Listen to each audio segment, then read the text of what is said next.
আসসালামু আলাইকুম। আরো একটি রান্নার ভিডিও নিয়ে এসেছি। এটা অনেক আগের একটি ভিডিও, গ্যালারি খুঁজে পেয়েছি। শীতের সন্ধ্যায় শীতের সমস্ত সবজি দিয়ে আজকে ভেজ খিচুড়ি বানাবো। তার জন্য এখানে আমি কড়াইশুঁটি নিয়েছি গাজর কুচি, আর এইদিকে আছে বেগুন, তারপরে ফুলকপি, তারপরে আছে অল্প কিছু সিম, আর নিয়েছিলাম অল্প কিছু পরিমাণে পালং শাক।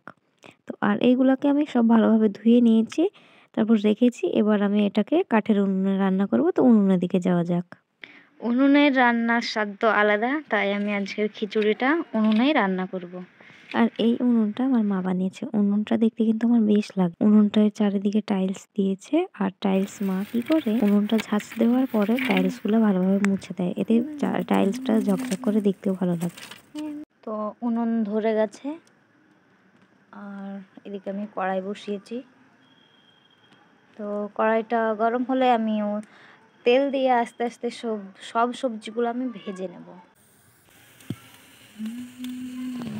কড়াইটা গরম হয়ে গেছে, আমি সরিষার তেল দিয়ে সবজিগুলো এক একে ভেজে নেব।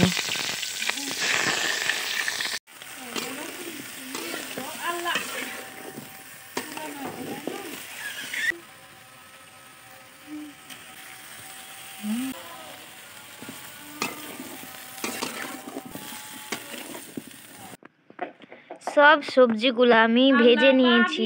সবজিগুলো ভাজার পরে দেখো বন্ধুরা কত সুন্দর লাগছে। আর সবজিগুলো ভাজা হয়ে গেছে, এখন আমি উনুনে একটা হাঁড়ি বসিয়ে দিয়েছি, আর হাঁড়িতে আমি খিচুড়ি রান্না করব।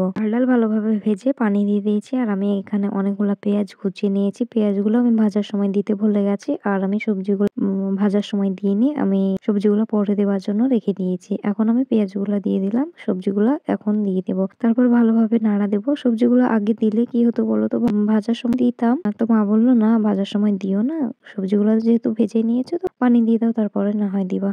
এই রেসিপিটা আমি ফুল দিইনি, কারণ আমার চ্যানেলে অলরেডি খিচুড়ির রেসিপি দেওয়া আছে, কমপ্লিট হয়ে গেছে। আর দেখতে কি সুন্দর হয়েছে বলো বন্ধুরা। খিচুড়িটা খেতে কিন্তু অনেক ভালোই হয়েছিল। তোমরা কিন্তু চাইলে এভাবে ভেজ খিচুড়ি বানিয়ে খেতেই পারো। ভিডিওটি ভালো লাগলে লাইক দিও, চ্যানেলটি সাবস্ক্রাইব না করে থাকলে চ্যানেলটি সাবস্ক্রাইব করে দিও।